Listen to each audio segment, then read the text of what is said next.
बिस्मिल्लाहिर्रहमानिर्रहीम। Welcome to psychology hub. उम्मीद है आप लोग सब खैरियत से होंगे। आज हमने करना है 44 लेक्चर का सेकंड हाफ जो हमारा रह गया था। विस्कस साइकिल ऑफ डिप्रेशन तक हमने कर दिया था।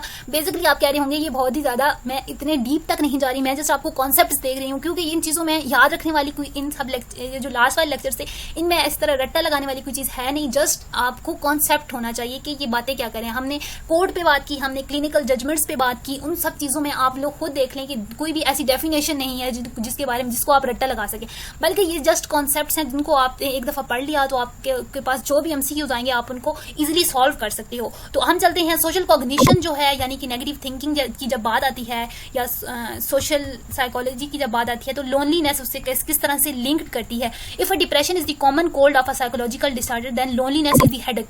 अब यहाँ पे बेसिक बात क्या है कि लोनलीनेस और लोनली में मैं आपको अलोन पीपल और लोनली में बहुत ज्यादा फर्क होता है, वो हम आगे देखने वाले हैं।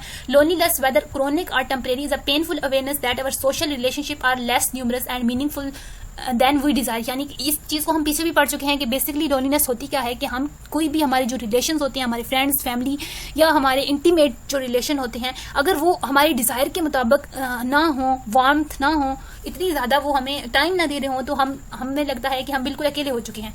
Jenny D जॉन्ग grieved observed that in her study of a Dutch adults that unmarried and unattached people are more likely to feel alone। यानी कि उन्होंने जो फाइंडिंग की थी उनमें क्या आया था कि जो अनमैरिड या फिर अनअटैच, किसी के साथ नहीं अटैच, आप लोग अब सिंगल हो, बेसिकली आजकल सिंगल मिंगल तो आपको सबको पता होगा, दैट जो सिंगल पीपल होते हैं वो ज्यादा लोनलीनेस में चले जाते हैं। ये सिंगल बेचारों के मसले हैं। But loneliness need not coincide with aloneness. Alone जो पीपल होता है वो क्या होता है, यहाँ पे वो बहुत अच्छी एग्जांपल दे रहे हैं। One can feel lonely in the middle of a party, यानी कि एक बंदा एक भरी महफिल में भी खुद को अकेला महसूस कर रहा होता है। And one can be utterly alone in a room, और जो एक दूसरा बंदा है वो अपने घर में एक रूम में बैठा हुआ है और वो अकेला है। दैट इज समथिंग लोनली और अलोन में ये फर्क बता रहे हैं हमें। Adolescent experience such as feeling more commonly than do adult, यानी कि वो बात कर रहे हैं कि जब अडोलेसेंस की एडल्ट्स में ज्यादातर लोनलीनेस या ऐसी फीलिंग्स बहुत कम देखी जाती हैं, जबकि जब बात आती है अडोलेसेंट्स की उम्र में, यानी कि जब आप टीनेजर्स में होते हो तो आप ऐसी बहुत सी चीजें बहुत ज्यादा फेस करती हो। When happened by an electronic tagger at various time during a week and asked to record what they were doing and how they felt, adolescent more often than adult report feeling lonely when alone. यानी कि जब वो अकेले होते हैं अडोलेसेंट्स की उम्र में, जब आप की बेसिकली टीनेजर जो है वो एडोलेसेंट की उम्र होती है जब आप की मेंटल ग्रोथ हो रही होती है। Basically male and female feel lonely under somewhat different circumstance है, यानी कि यहाँ पे वो बात करेंगे, हम चीजें पीछे पढ़ चुके हैं इसलिए इन्होंने बहुत ही कम सा एक्सप्लेन किया हुआ है। दैट जो मर्द होते हैं वो ज्यादा लोनली कब होते हैं, जब उनके पास ग्रुप अट्रैक्शन नहीं होता, जब उनके पास सोसाइटी नहीं होती, जब उनके पास फ्रेंड्स नहीं होते, दैट तब वो ज्यादा आइसोलेटेड महसूस करते हैं। जबकि जो फीमेल होती है वो 1-to-1 रिलेशनशिप चाहती है, क्योंकि उन्हें बेसिकली अगर बात की जाए, अगर मुझे हंसी भी आ रही है, दैट वो उनकी पेट में कोई बात रहती है, वो उन्हें चीजें शेयर करनी होती है। तो जब उनके पास कोई बंदा नहीं होता है शेयर करने के लिए, तो वो ज्यादा लोनलीनेस का शिकार होती है। वो कहती है हाँ मैं तो बिल्कुल अकेली हूँ। दैट इज, मैं भी एक फीमेल हूँ, मैं अपनी भी बात कर रही हूँ, दैट मेरे साथ भी ऐसा ही होता है।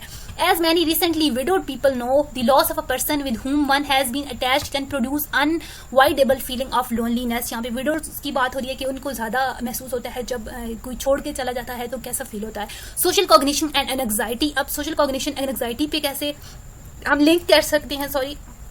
Shyness is a form of a social anxiety characterized by self-consciousness or what about what other thing। अच्छा, anxiety कब क्रिएट होता है, जब आप लोगों की बहुत ज्यादा फिक्र करते हैं, जब आप कहते हैं अच्छा मैं ये कर दूंगा तो लोग क्या सोचेंगे, मैं ऐसे कपड़े पहन लूंगा तो लोग क्या सोचेंगे, मैं ऐसा बिहेव कर दूंगा तो लोग क्या सोचेंगे। दैट इज लोगों के बारे में ज्यादा सोचना, अपने बारे में नहीं सोचना, बल्कि हर जगह पे आप लोगों को देख रहे होते हैं कि वो कैसा कर रहा है, मैं कैसा कर रहा हूँ, वो क्या सोचेगा। दैट इज आप में एंग्जाइटी क्रिएट होती है। Compare to unshy people, shy self conscious people see incidentally event as somehow relevant to themselves, shown someone they think in interviewing them live, they perceive the interviewer as less accepting and interesting in them।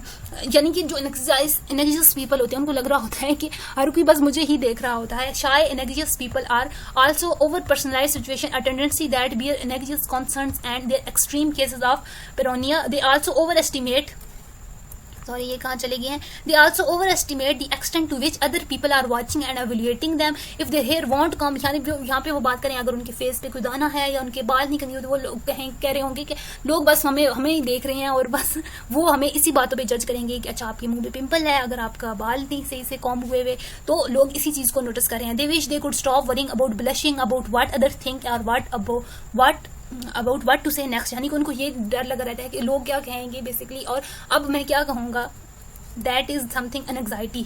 Social cognition and illness से कैसे हमारी जो social cognition है, हमारी जो thinking है, वो किस तरह से रिलेट कर रही होती है। Reaction to illness, noticing symptoms, explaining symptoms, MI6, do I need treatment, ये चीजें आप आगे सारी डिस्कस करने वाले हैं हम। सोशल कंस्ट्रक्टिव डिसऑर्डर्स क्या होते हैं basically. On April 13, 1989 some 2,000 spectators assembled in an auditorium in California, USA to enjoy music performance by 600 secondary school students. Shortly after the program begins, the nervous, अच्छा यहाँ पे वो क्या कहा गया था कि 600 स्टूडेंट्स की परफॉर्मेंस थी। तो वो क्या किया था, कुछ वक्त के बाद अभी परफॉर्मेंस स्टार्ट नहीं हुई थी तो जो बहुत से स्टूडेंट्स थे वो कहने लग पड़े कि हमें डिजीनेस हो रही है, हमें हेडेक हो रहा है, और कुछ ने कहा कि हमारे पेट में दर्द हो रहा है। लेकिन बाद में जब उनकी इन्वेस्टिगेशन की गई, उनको मेडिकल टीम ने चेक किया तो इस ऐसी मेडिकली उनमें ऐसी कोई भी प्रॉब्लम नहीं थी। वो जस्ट ये था कि सोशल प्रेशर था उन पे, तो इसकी वजह से उनको ऐसा फील हो रहा था। ये the instant epidemic it seem was socially constructed, यानी कि ये वो जस्ट नर्वस थे तो जिसकी वजह से उनको ऐसा फील हो रहा था, कुछ को नोजिया भी हो रहा था। इमोशन एंड इलनेस कैसे करती है, जब इंसान इमोशनल होता है, जब इंसान स्ट्रेस में होता है तो बहुत सी बीमारियां जन्म लेती हैं। That is something is heart diseases जो होती हैं वो ज्यादातर इसी वजह से होती है। जब इंसान बहुत ज्यादा स्ट्रेस में रहता है, स्ट्रेसफुल उसने लाइफ गुजारी होती है, तो उसमें जो होते हैं हार्ट डिजीजेस हैं उनके चांसेस बहुत ज्यादा बढ़ जाते हैं। ऑप्टिमिज्म एंड हेल्थ कैसे लिंक करती है, link between optimism and later gold health. अगर कोई इंसान ऑप्टिमिस्टिक है बहुत ज्यादा, उसकी इम्यूनिटी बहुत अच्छी होती है, एंड देन उसकी हेल्थ भी बहुत ज्यादा अच्छी होती है। In 1946 Harvard University students were assessed for optimism, and in 1980 they were reassessed. The results showed a link between early optimism and later health. A link between optimism and immunity to common illness like cold, sore throat and flu has been identified. Stress और illness कैसे link करती हैं, people who undergo highly stressful experience become more vulnerable to disease, यानी कि उनको diseases होने के chances बहुत ज्यादा बढ़ जाते हैं जो लोग ज्यादा स्ट्रेस लेते हैं। A death of a spouse, the stress of a space flight landing, even the strain of exam week have all been associated with the depressed immune defense, यानी कि जब बहुत ज्यादा स्ट्रेस ले रहे होते हैं। फॉर एग्जांपल अगर एक स्टूडेंट की बात की जाए तो वो बहुत ज्यादा, जब उस एग्जाम है अगर सुबह, तो बहुत ज्यादा रात को स्ट्रेस ले होता है। समटाइम्स कुछ स्टूडेंट्स को बुखार तक हो जाता है और कुछ हेडेक भी हो जाता है। हेडेक तो बहुत ही आम सी बात है, कुछ को बुखार भी हो जाता है। एक्सप्लेनेटरी स्टाइल एंड इलनेस क्या होती है, as defined earlier negative and pessimistic explanatory style are related with poor outcome in mental and physical health. आगे चलते हैं। बेसिकली आगे ये जो चीजें हैं, ये दो आई थिंक रह गई हैं, हमारे थोड़े से रह गए हैं, सॉरी 2 पेज रह गए हैं। दैट इज़ मैं चाहती हूँ कि हम दैट जस्ट इम्पोर्टेंट को कवर करें, फिजूल सी जो इन्होंने इन्फॉर्मेशन डाली गई जो कि हमारे काम की नहीं है, दैट वो हमें ना पढ़नी पड़े। Social psychology approach on treatment including internal change through external behaviour, यानी कि जैसा आप बाहर बिहेव कर रहे होते हैं उसके आपके इंटरनली बहुत ज़्यादा इफेक्ट्स होते हैं। Behaviour therapist try to shape behaviour and assume the inner disposition will tag along after the behaviour change. Assertiveness training आपको अगर याद होगा, दैट इज समथिंग कि आप नो कैसे कहते हैं, बेसिकली इसमें ये होता है। और and foot in the door procedure, ये भी हम पीछे पढ़ चुके हैं। फुट इन द डोर यानी कि पहले आप शॉर्ट चीज़ों की तरफ जाएं जो कि ईजी हैं, देन ग्रेजुअली आप उन चीज़ों की तरफ जाएं जो कि मुश्किल हैं। देन रैशनल इमोशनल थेरेपी क्या कहती है, ये क्या होती है, that we generate our own emotion, client receive home and. अच्छा, रैशनल इमोशन थेरी बेसिकली कहती है कि हमारे जो इमोशन है वो हम खुद जनरेट कर रहे होते हैं। तो इस थेरेपी में बेसिकली होता क्या है कि जो हमारा क्लाइंट है, जो हमारे पेशेंट है, हम उसको ऐसी असाइनमेंट्स देते हैं कि आपने जैसा आप यूजुअली आम दिनों में बिहेव कर रहे होते हैं उससे बिल्कुल अपोजिट जाके आपने बिहेव करना है, और देन आपने अपने इमोशंस को फील करना है कि आप कैसे इमोशन, आपके कैसे इमोशन होते हैं। फॉर एग्जाम्पल अगर वो कोई सिर्फ अपनी ज़ात तक महदूद है, उसको लोगों की हेल्प नहीं करता, तो हम उसे असाइनमेंट देंगे कि आप जाके लोगों की हेल्प करें, देन उसके अंदर एक अच्छी वाली फीलिंग्स डेवलप होंगी और उसके इमोशंस काफी ज्यादा चेंज होंगे। दैट इज थोड़ी सी मैं आपको एग्जांपल्स देके क्लेरिफाई कर रही हूँ कि ये होता क्या है। ब्रेकिंग विस्कस साइकिल। अब विस्कस साइकिल हम पीछे पढ़ चुके हैं कि डिप्रेशन होता है, फिर आपको एक बिहेवियर शो करते हैं, उसके नतीजे में आपको नेगेटिव एक्सपीरियंसेस का सामना करना पड़ता है, फिर आप खुद ही को ब्लेम कर रहे होते हैं कि मेरी वजह से हुआ। दैट इज अ विस्कस cycle. If depression, loneliness and social anxiety maintain themselves through a vicious cycle of a negative experience, negative thinking and self-defeating behavior, it should be possible to break the cycle at any of a several points. By changing the environment, by training the person to behave more constructively, by reversing negative thinking. अब ये वो चीज़ें हैं जिनके through हम viscous cycle को तोड़ सकते हैं, अपने बिहेवियर को चेंज करके, अपने इन्वायरमेंट्स को चेंज करके। इंगेजिंग इन सोशल स्किल ट्रेनिंग, यानी कि आप ऐसी जगह पे जाए जहाँ पे आपको सोशल ट्रेनिंग दी जाती है सोशल ट्रेनिंग में क्या वो कह रहे हैं, basically by observing and then practising new behaviour in a safe situation the person may develop the confident to behave more effectively in other situation, यानी कि उसकी सिचुएशन, उसका एनवायरनमेंट चेंज किया जाए और उसे दूसरे बिहेवियर की तरफ इंडल्ट किया जाए, ताकि आपका एनवायरनमेंट चेंज हो और थोड़ा सा सेल्फ ट्रेनिंग की जाती है इस स्ट्रेटेजी में। एक्सप्लेनेटरी स्टाइल थेरेपी बेसिकली ये क्या है, इसको भी देख लेते हैं। अ विस्कस cycle that maintain depression, loneliness and shyness can be broken by social skill training. Some people have social skills but their experience with hyper critical friends and family have convinced them do not. अच्छा, यहाँ पे कहते हैं कि कुछ लोगों के पास naturally होती हैं ऐसी स्किल्स कि वो अपने आप को बेहतर कर सकते हैं, लेकिन वो कहते हैं ना समटाइम्स एक बहुत ही ज्यादा आजकल तो मशहूर भी हुआ कि रिश्तेदार हमें आगे नहीं बढ़ने देते। कुछ आपके ऐसे फ्रेंड्स होते हैं जो हाइपर क्रिटिकल होते हैं, यानी कि अगर आप कोई अच्छा काम कर रहे हो, बजाय आपको इनकरेज करने के वो आपको डिस्करेज करेंगे, आप पे हंसेंगे। तो इस तरह से एक बंदा जो है, अगर वो कोई किसी अच्छे काम की तरफ जा रहा है, उसकी अभी तक बिगनिंग है, तो आप उस पर हंसना शुरू कर दो, आप उसका मजाक बनाना शुरू कर दो, आप उसकी गलतियां निकालना शुरू कर दोगे। ऑल तो अगर आप गलतियां निकाल भी रहे हो तो आप ऐसी वे में जाके उससे बताओ कि उसको बुरा ना लगे, वो डिस्करेज ना हो अपने काम से, बल्कि और इस तरह बहुत से रिश्तेदार ऐसे होते हैं जिसको लेग पुलिंग नहीं करते हैं वो बात हो रही है कि वो इस तरह से कुछ फैमिली भी हमें लेग पुलिंग कर रही होती है, कुछ हमारे हाइपर क्रिटिकल फ्रेंड्स होते हैं जो लेग पुलिंग करते हैं, जो कि हमें आगे बढ़ने नहीं देते, हमें अपनी नेगेटिव फीलिंग्स से निकलने नहीं दे रहे होते।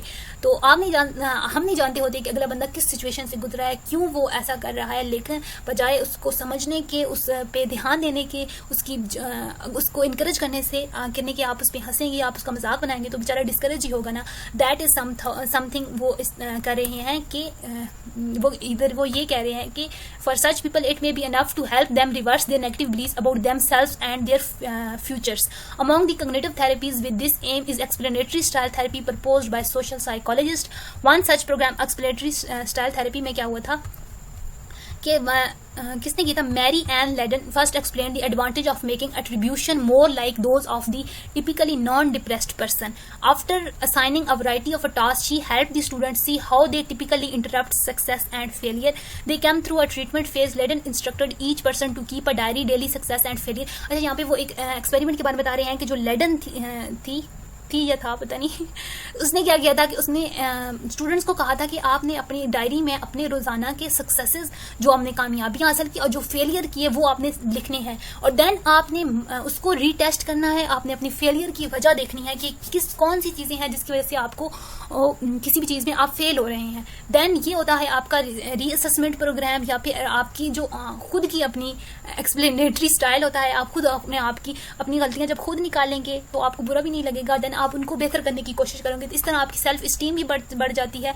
एंड देन इसकी रिजल्ट भी चलते हैं। When retested after a month of this attributional retaining and compared with an untreated control group, their self esteem had rising and their attribution style had become more positive. यानी कि basic उन्होंने दो group लिए थे। एक उन्होंने ये assignment दी थी कि अपनी डायरी में आपने सक्सेस और फेलियर्स को लिखनी है, देन उनको चीजों को आपने नोटिस करना है कि क्या रीजन थे आपके फेलियर के।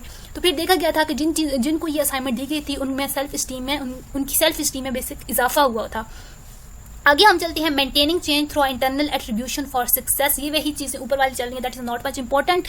हम आगे चलते हैं social support and well being, यानी कि जो हमारी सोशल सपोर्ट है, हमारी फैमिली, हमारी फ्रेंड्स हमें किस तरह से सपोर्ट करते हैं, हमारे क्लोज जो रिलेशनशिप्स होते हैं, इंटीमेट रिलेशनशिप, वो हमें किस तरह से पुशअप करते हैं। There is one of the major topic in the social psychology of mental and physical well being, supportive close relationship, feeling like affirmed and encouraged by intimate friends and family. अब जो आपके friends, जो आपकी family members हैं, जो आपके friends हैं, अच्छे वाले friends, not hyper critical friends, जो अच्छे वाले फ्रेंड्स अगर वो आपको इनकरेज कर रहे हैं तो आपकी हेल्थ, आप खुश रहते हैं, और आप आपको अगर स्ट्रेस हो भी तो आप उनके साथ शेयर करके आप बहुत ज़्यादा अच्छी लाइफ गुजार सकते हैं। दैट इज समथिंग जो यहाँ पे वो कह रहे हैं, फीलिंग लाइट। ये तो वो चीज़ें हैं बेसिकली साइकोलॉजी होती ही, मुझे लगता है साइकोलॉजी एक सब्जेक्ट नहीं है बल्कि ये एक फीलिंग है। मेरे लिए एक फीलिंग है। आप बहुत कुछ सीखते हैं, आप बहुत कुछ नया सीखने को आपको मिलता है जब आप इसको पढ़ना स्टार्ट करते हो एक साइड से। जब आप पढ़ना शुरू कर देते हो तो आपको खुद ब खुद आपको इंटरेस्ट डेवलप होना शुरू हो जाता है। However the relationship are associated with both stress and happiness, यानी कि अब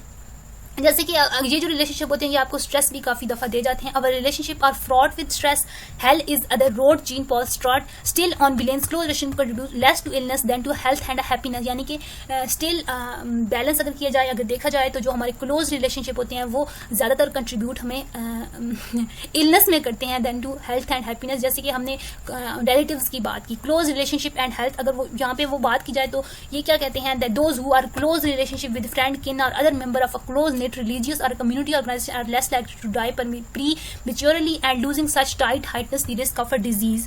A finishing study of 96,000 widowed people found their risk of death doubled in a week of following their parents partner death. यहाँ पे वो कह रहे हैं कि अगर कोई विडो हो जाता है, यानी कि अगर कोई बेवा हो जाता है या किसी की बीवी मर जाती है, तो उनकी जो डेथ रेट है उनमें बहुत ज़्यादा इजाफा देखा जाता है, डेथ रिस्क में भी. A national academy of science study reveal that those who are recently widowed become more vulnerable to disease and death, यानी कि उनको डिजीज, उनको बीमारी लगने के या उनकी मौत के खतरात बहुत ज़्यादा बढ़ जाते हैं क्योंकि वो बहुत ज़्यादा इमोशनली डिस्टर्ब होते हैं. Among the elderly those having long term close relationship with less than 3 people were much more likely to die in the next 3 year. यानी कि यहाँ पे एक और मजेदार रिसर्च वो शेयर कर रहे हैं कि जो लोग, जिन लोगों के क्लोज रिलेशनशिप 3 से कम लोगों से हैं, उनके अगले 3 साल में मरने के चांसेस बहुत ज़्यादा बढ़ जाते हैं. तो बच्चों, आप ऐसा करें, 3 या 3 से ज़्यादा लोगों से अच्छे ताल्लुकात बनाएं और उनके साथ चीज़ें, बातें किया करें, शेयर किया करें.